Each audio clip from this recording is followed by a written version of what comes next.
मित्रों नमस्कार, मैं आपका मित्र भूपेन ठाकुर स्वागत करता हूं अपने यूट्यूब चैनल जीएस मंथन 88 पे। और आज जो है हम संविदा वर्ग 3 के अंतर्गत इन्वायरमेंट का जो टॉपिक 2 है, हमारे पेड़ एवं पौधे, उसका जो भाग 4 आज हम लोग देखेंगे। ठीक है, कोशिश करेंगे कि आने वाले 2 वीडियो में इसको लगभग हम लोग कंप्लीट कर दें और इसको ख़त्म कर दें। ठीक है, तो चलिए ठीक है, अपने टॉपिक पे आते हैं। और उससे भी पहले एक महत्वपूर्ण बात यह है कि आप मेरे वीडियो को प्लीज़ वॉच ज़रूर करें, है ना। कम से कम वीडियो में ठहरें, कुछ देर उसको देखें, उसके बाद उसको लाइक शेयर और सब्सक्राइब करें, और सबसे महत्वपूर्ण चीज़ उसको कमेंट ज़रूर करें। ठीक है, आपके कमेंट से ही मुझे मोटिवेशन मिलता है, तो प्लीज़ कमेंट ज़रूर कीजिएगा। चलिए अपने टॉपिक पे आते हैं। ठीक है, सबसे पहले देखो यहाँ लिखा हुआ है फ्रूट। फल यानी होता है फ्रूट, है ना। अंग्रेजी में उसको फ्रूट कहते हैं, हिंदी में फल कहते हैं। ठीक है, तो हम फल किसको बोलेंगे? परिपक्व अंडाशय ही क्या कहलाता है? फल कहलाता है। परिपक्व अंडाशय ही क्या कहलाता है? फल कहलाता है। ठीक है, तो उसके लिए एक मिनट रुक जाओ। सबसे पहले हम लोग ये देख लेते हैं, हमने आपको बताया था कि किसी भी पुष्प में क्या होते हैं, नर जनन अंग और मादा जनन अंग होते हैं। ठीक है, ये वाला जो भाग होता है इसको हम कहते हैं पुष्पासन, और इसको कहते हैं हम लोग पत्रव्रंथ या डंठल कहते हैं। ठीक है, जिसको अंग्रेजी में पिटियोल कहते हैं। और ये जो कहना चाहिए पुष्पासन होता है, इसको थैलेमस कहते हैं। ठीक है, इसी के ऊपर पुष्प के चारों भाग यानी बाह्य दल, जिसको हम लोग कैलिक्स कहते हैं, फिर दलपुंज मतलब पंखुड़ी, उसको हम क्या कहते हैं? कोरोला कहते हैं। और जो पुंकेसर होता है ना, जो नर जनन अंग होता है उसको पुंकेसर कहते हैं, और उसको अंग्रेजी में हम लोग कहते हैं एंड्रोसियम। और जो मादा जनन अंग होता है जिसको हिंदी में स्त्री केसर और अंग्रेजी में गाइनोसियम कहते हैं। तो ठीक है, तो पुष्प के ऊपर ही, पुष्पासन के ऊपर ही पुष्प के जो चारों महत्वपूर्ण भाग हैं, बाह्य दल, दलपुंज, जायांग और जो है आपका स्त्री केसर, है ना। तो मतलब सारे की सारी चीज़ें कहाँ पर होंगी? आपके पुष्पासन के ऊपर ही होंगी। ठीक है, तो ये वाला जो भाग है, देखो एक ये चित्र है और एक ये वाला चित्र है। ठीक है, तो इस चित्र में आप देखना कि ये जो है नर जनन अंग है। ठीक है, पुष्प का कौन सा जनन अंग है? नर जनन अंग है। तो इस नर जनन अंग में जो है ये है, इसको हम लोग कहते हैं, लंबा सा जो पाइप जैसा दिख रहा है, इसको हम लोग कहते हैं फिलामेंट। और ऊपर ये होता है गोल गोल सा बना, इसको कहते हैं परागकोश। परागकोश जो है 4 भागों में बटा होता है, जिसको कहते हैं परागपुट। और इन परागपुट के अंदर जो क्या है, छोटे छोटे छोटे पराग कण पाए जाते हैं, और ये है मादा का जनन अंग। ठीक है, तो ये जो लोटा जैसा दिख रहा है ऐसा, है ना, तो इसको हम लोग कहते हैं क्या? इसको कहते हैं हम लोग अंडाशय, और अंग्रेजी में कहते हैं इसको ओवरी। क्या कहते हैं? इसको ओवरी कहते हैं। और जो पतला सा पाइप जैसे दिख रहा है उसको कहते हैं वर्तिका या स्टाइल। और ये जो ऊपर खुड्डी जैसे दिख रहा है ना, गोल सा, इसको कहते हैं वर्तिकाग्र, अंग्रेजी में इसको कहते हैं स्टिग्मा। तो पराग कोषों का निकल कर वर्तिकाग्र तक पहुंचना क्या कहलाता है? पॉलिनेशन या परागण कहलाता है। क्या कहलाता है? पॉलिनेशन या परागण कहलाता है। ठीक है, तो क्या होगा कि यहाँ से बहुत सारे परागकण आएंगे, और कुछ ही, मतलब कल मैंने आपको बताया था सिर्फ 2 ही परागकण यहाँ से अंदर जाते हैं, और पहले से इस अंडाशय के अंदर क्या मौजूद रहते हैं? अंडाणु रहते हैं, जिसको हम लोग कहते हैं अंडाशय को क्या कहते हैं हम लोग? ओवम कहते हैं। ठीक है, जो अंडाणु होते हैं उसको ओवम कहते हैं। कितने होते हैं? 3 होते हैं। फिर वो आपस में क्रिया करते हैं ना, बताया था ना आपको। तो उससे क्या बनेगा? उससे जो है आपका फिर बाद में भ्रूण बनता है। ठीक है, तो निषेचन की प्रक्रिया कहाँ होगी? अंडाशय के अंदर होती है। ठीक है, तो इस तरीके से है। और यही अंडाशय फिर आगे चल के क्या है, अंडाशय किस में तब्दील हो जाएगा? ये अंडाशय ही फिर क्या होगा? बड़ा होकर फल बन जाएगा। ठीक है, मतलब निषेचन की प्रक्रिया होगी और उसके फलस्वरूप क्या होगा? फल बन जाएगा, और फल के अंदर फिर बीज होंगे। ठीक है, तो यहीं पे तो यही वाली बात है। तो परिपक्व अंडाशय, ये जो अंडाशय है लोटे जैसा आकार का, परिपक्व अंडाशय ही क्या कहलाता है? फल कहलाता है। अंडाशय की जो बाहरी दीवार होती है वो फल के छिलके का निर्माण करती है। तो ये जो अंडाशय है, इसकी जो बाहरी परत होगी वो फल के छिलके का निर्माण करेगी। ठीक है, फल का मुख्य कार्य क्या होता है? बीज को सुरक्षा प्रदान करना, है ना। आपने देखे होंगे कि जो बीज होते हैं हमेशा फल के अंदर होते हैं, मतलब फल का काम क्या है? वो बीज को सुरक्षा प्रदान करते हैं। ठीक है, और जो फलों का अध्ययन होता है उसको हम लोग कहते हैं पोमोलॉजी, या उसको कहते हैं कार्पोलॉजी। ठीक है, 2 चीज़ कहते हैं हम लोग, या तो उसको पोमोलॉजी कहा जाता है या तो फिर उसको कार्पोलॉजी कहा जाता है। ठीक है, अब हम लोग देखेंगे निषेचन के आधार पर जो है हमारे फल कितने प्रकार के होते हैं, फिर निर्माण या बनावट के आधार पर कितने प्रकार के होते हैं, और फल भित्ति या पेरिकार्प के आधार पर कितने प्रकार के होते हैं। सबसे पहले हम लोग देखेंगे निषेचन के आधार पर, जिसको अंग्रेजी में कहते हैं on the basis of fertilization. ठीक है, तो सबसे पहले देखो यहाँ लिखा है सत्य फल, है ना। क्या है? सबसे पहले लिखा है इसको सत्य फल, इसको ट्रू फ्रूट बोलेंगे। तो हम सत्य फल किसको बोलेंगे? तो जब अंडाशय में निषेचन से निर्मित, जब अंडाशय के अंदर क्या होगा, निषेचन होगा, मतलब वहाँ पे अंडाणु और परागकण आपस में मिलेंगे तो क्या होगा, निषेचन होगा। तो इसमें क्या होगा, अंडाशय में निषेचन से निर्मित जो फल होता है उसको हम लोग सत्य फल बोलेंगे, जिसका उदाहरण है आम और जामुन। ठीक है, मतलब अंडाशय के अंदर काय की क्रिया होगी, इस अंडाशय के अंदर पे निषेचन होगा यहाँ पे। ठीक है, परागकण और जो है अंडाणु दोनों मिलेंगे और तो उससे जो निर्मित फल होगा वो सत्य फल कहलाएगा। फिर दूसरा फल होता है कूट या असत्य फल, जिसको फॉल्स हम लोग कहते हैं। ठीक है, या आभासी फल भी कहते हैं। ठीक है, निषेचन पुष्पासन में हो तो ये देखो, ये जो है ये अंडाशय है और अंडाशय से नीचे ये वाला जो है ये हो गया पुष्पासन। ठीक है, पुष्पासन वही जिसके ऊपर पुष्प के चारों भाग मौजूद रहते हैं। तो काय से निर्मित होगा, निषेचन जो है पुष्पासन में हो, ये यहाँ ना होकर कहाँ पर होगा, निषेचन, निषेचन होगा यहाँ पे। मतलब पुष्पासन में जब निषेचन होने लगे अंडाशय के बजाय, तो वैसे फल को हम कूट या असत्य फल कहते हैं। इसका उदाहरण है सेब। बिल्कुल याद रखना, पूछ सकता है आपसे कि असत्य फल का उदाहरण निम्न में से कौन है। ऑप्शन में अगर सेब दिया हो तो आप सेब के ऊपर टिक कर दीजिएगा। ठीक है, फिर होता है अनिषेक फलन। यहाँ देखिए मैंने गलत लिख दिया है, इसको कहेंगे अनिषेक फलन। क्या कहेंगे, अनिषेक फलन, फलन। इसको अंग्रेजी में कहते हैं पार्थिनोकॉर्पी। इसको क्या कहते हैं, पार्थिनोकॉर्पी कहते हैं। इसमें ना तो परागण होता है और ना निषेचन होता है। परागण कहाँ होता है, कल मैंने बताया था कि पराग कोषों से जब परागकण निकलेंगे तो कहाँ जाएंगे, ये वर्तिकाग्र पे जाएंगे और फिर वो दो ठो अंदर जाएंगे तो क्या होगा, निषेचन होगा। तो परागण कहाँ होगा, वर्तिकाग्र में, निषेचन कहाँ होगा, अंडाशय के अंदर होगा। ठीक है, तो इसमें ना तो निषेचन हो रहा है ना ही परागण हो रहा है और जो है अंडाशय अपने आप में फल बन जाए, ना तो परागण होगा ना तो निषेचन होगा। बगैर इन दोनों क्रियाओं के ही जो सीधे जो अंडाशय है ये फल में तब्दील हो जाएगा। तो वैसे को हम क्या बोलेंगे, वैसे को हम बोलेंगे अनिषेक फलन या पार्थिनोकॉर्पी। ठीक है, अनिषेक फलन या पार्थिनोकॉर्पी कहेंगे। और इसकी सबसे बड़ी विशेषता क्या है कि जो अनिषेक फलन वाले जो होते हैं फल, उनकी विशेषता ये होती है कि उसमें क्या नहीं पाया जाता, उसमें बीज नहीं पाए जाते। क्या नहीं पाए जाते, उसमें बीज नहीं पाए जाते। ठीक है, मतलब बीज रहित फलों को ही हम किस श्रेणी में रखते हैं, अनिषेक फलन की श्रेणी में रखते हैं। सबसे बड़ी विशेषता ये है कि उसमें बीज नहीं पाए जाते और बाकी चीज़ें तो हैं कि निषेचन भी नहीं होगा और ना परागण होगा, लेकिन उसके बावजूद भी जो अंडाशय है वो फल में बदल जाएगा। ठीक है, तो इसका उदाहरण है केला। इसका सबसे बड़ा उदाहरण क्या है, केला। फिर कुछ अंगूर की जो प्रजाति होती हैं उसमें भी दाने नहीं पाए जाते। फिर अनानास हो गया, नारंगी की कुछ प्रजातियां हो गई और पपीते की कुछ ऐसी प्रजातियां हैं जिनके अंदर जो है दाने नहीं पाए जाते, तो वो इसकी श्रेणी में आएंगे, अनिषेक फलन की श्रेणी में। ठीक है, फिर निर्माण या बनावट के आधार पे, ठीक है, on the basis of formation, उसके आधार पे देखो जो सरल फल होगा या इसको सिंपल फ्रूट भी बोलेंगे। एक फूल से एक फल बनेगा, एक से जब एक बनेगा तो उसको हम लोग कहेंगे सरल फल। मतलब एक फूल से एक फल का जब निर्माण होगा तो उसको हम लोग कहेंगे सरल फल। इसका उदाहरण क्या है, अमरूद। ठीक है, एक ही उदाहरण याद रखो, अमरूद। ठीक है, फिर दूसरा होता है समूह फल। ठीक है, दूसरा क्या है, समूह फल। जब एक फूल से कई फल बन जाए, एक फूल से कई फल बनेंगे तो उसको समूह फल कहेंगे। इसका उदाहरण है रसभरी, दूसरा है मदार या उसको हम लोग कहते हैं आक, और फिर लास्ट में होता है स्ट्रॉबेरी। स्ट्रॉबेरी आप देखते हो लाल लाल सा होता है, स्ट्रॉबेरी होता है वो। फिर तीसरे नंबर पे आता है संग्रथित फल, संग्रथित फल।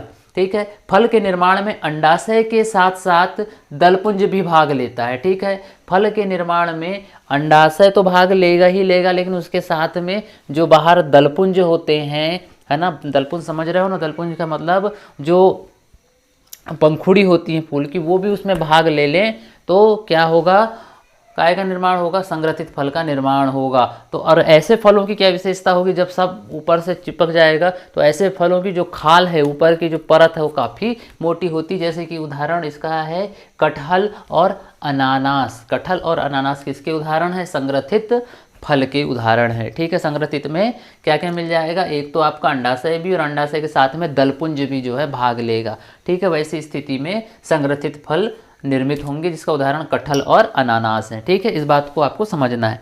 फिर सरल फल, सरल फल के ही कुछ, हाँ, ये जो सरल फल है सत्य फल के अंतर्गत ही आप देख लो, थोड़ा सा एक और प्रकार है इसके, उसको आप देख लो, है ना। जो सरल, हाँ कहाँ गया, सरल फल, ये है ना, निर्माण के आधार पे सरल फल है, उसके कुछ और प्रकार है, मैं आपको बता दे रहा हूँ, ठीक है, उसको ध्यान से समझना। सरल फल के अंतर्गत देखो एक होता है सरस फल, सरस, है ना, सरस मतलब सधन रस, जिसमें रस हो, रस के साथ, मतलब गूदेदार भी होगा और कैसा होगा, रसीला भी होगा, कैसा होगा, गूदेदार भी होगा और रसीला भी होगा, उसको हम लोग कहेंगे सरस फल, है ना। तो सरल फल के अंतर्गत ही सरस फल है, मतलब इसकी विशेषता क्या है, ये गूदेदार भी होगा, इसमें गूदा होगा और साथ में रस भी होगा, ठीक है, उसका उदाहरण आम, ठीक है। अस्टिल फल, अस्टिल मतलब हार्डनेस, इसमें हार्डनेस होगी, है ना, मतलब कठोर बीज होगा, जैसे कि बेर कैसा होता है, उसका बीजा कठोर होता है, ठीक है, तो अस्टिल फल का उदाहरण। फिर पीपो, पीपो मतलब होता है कि जिसके बीज कैसे होते हैं, पोले होते हैं, मतलब उसको दबाने पर वो पिचक जाते हैं आसानी से, तो उसके उदाहरण कौन है, जैसे जायद की फसलें जो होती हैं, जो जायद की फसलें होती हैं जिसमें आपका ककड़ी, खीरा, खरबूज, ये सब चीज़ें आती हैं, इनके आप बीज देखना, जो कि जायद की फसलें हैं, इनके बीज कैसे होते हैं, एकदम पोले होते हैं, इसलिए इसको पीपो कहते हैं। क्या कहते हैं, पीपो। फिर होता है हेरिस्पेडियम, क्या होता है, हेरिस्पेडियम।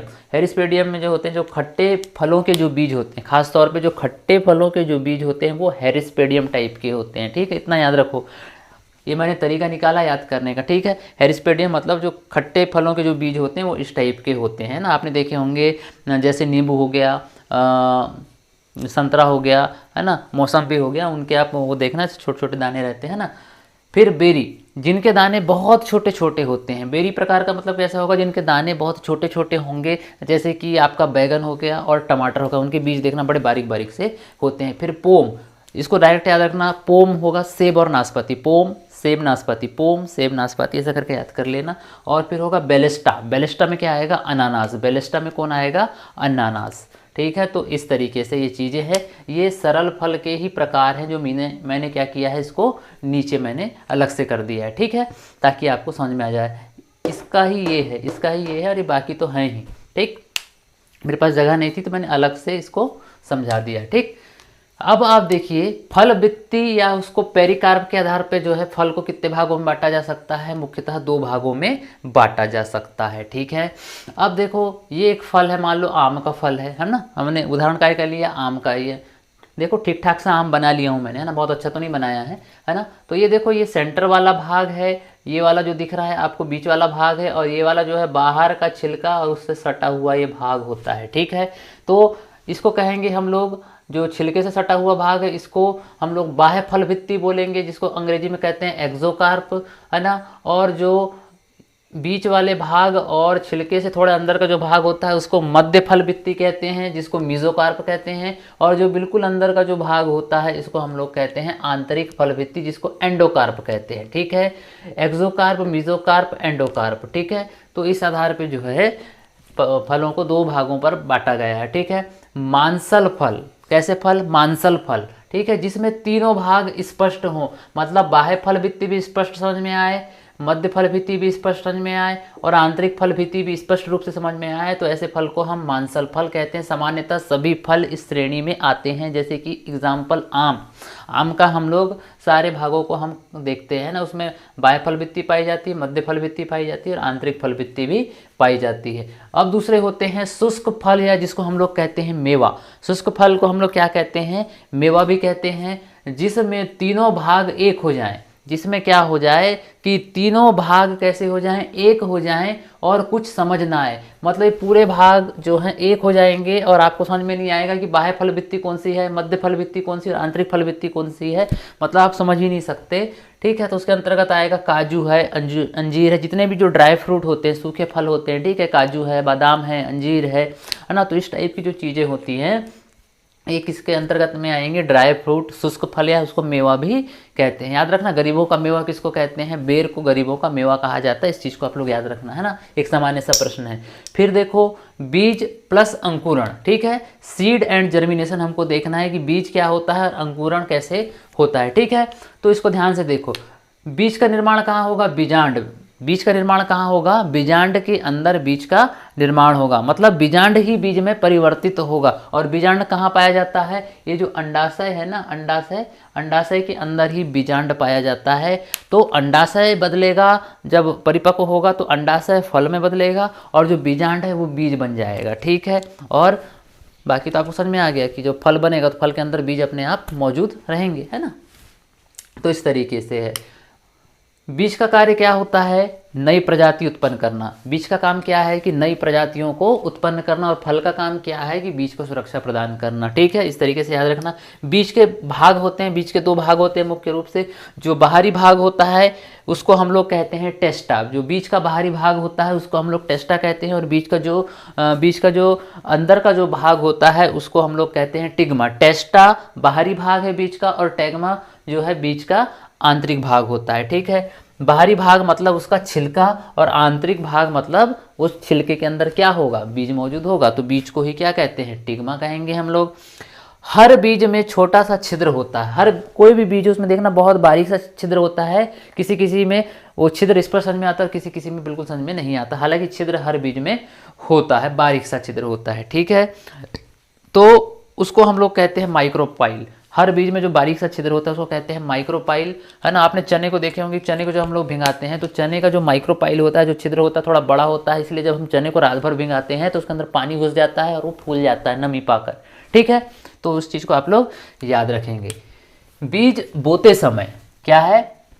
बीज बोते समय काय की आवश्यकता होती है? फास्फोरस की आवश्यकता होती है।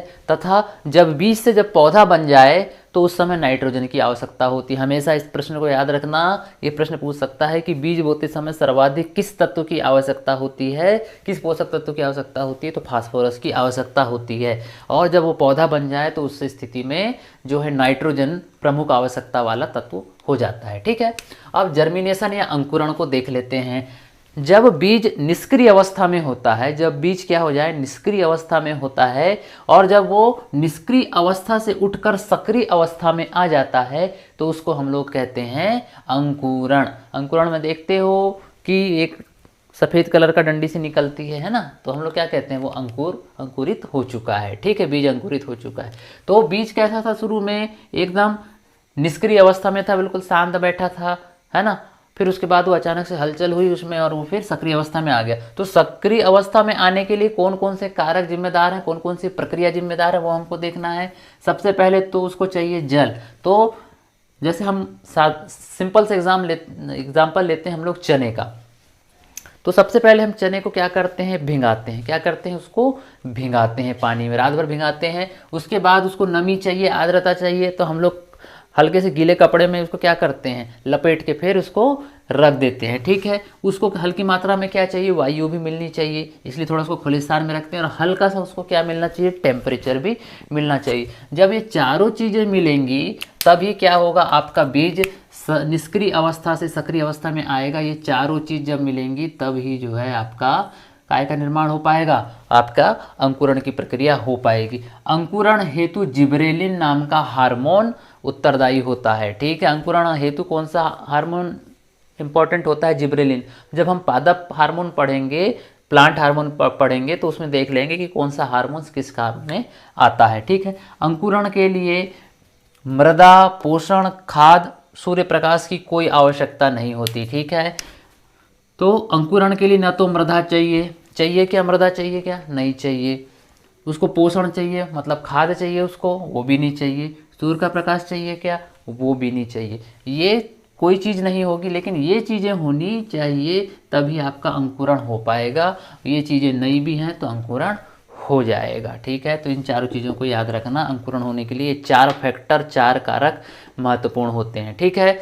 बड़े बड़े भंडार गृहों में कीटों से रक्षा हेतु किन किरणों का प्रयोग किया जाता है? गामा किरणों का प्रयोग किया जाता है। आपने पढ़े हो अल्फा, बीटा और गामा 3 किस्म की जो हैं किरणें होती हैं, ठीक, मुख्य रूप से।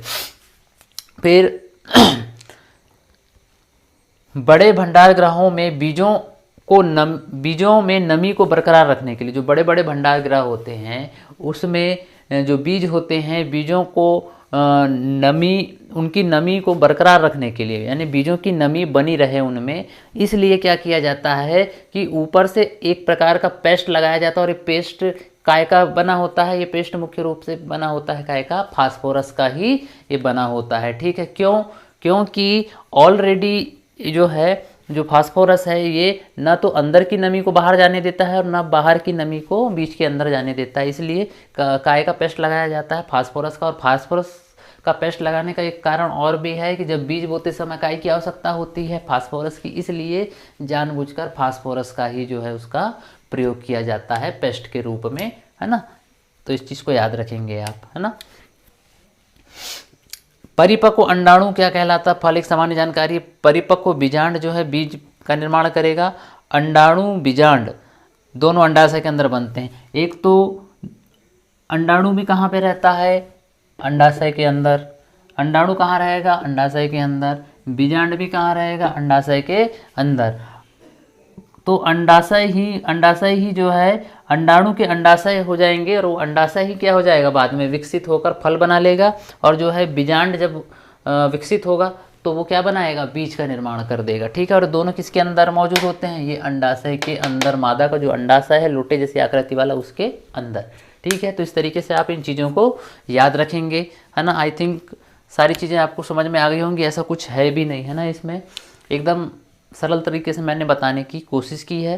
पढ़ना आपका काम है, समझना आपका काम है। बिल्कुल इजी तरीके से मैंने इसको आपके सामने रख दिया है, पेश कर दिया है। अब आगे आपका काम है। और आज के लिए सिर्फ इतना ही रखते हैं। आप पढ़िए और इस चीज़ों को डाइजेस्ट करते चलिए। ठीक है, तो आज के लिए इतना ही रखते हैं। कल फिर मिलेंगे। जय श्री राम।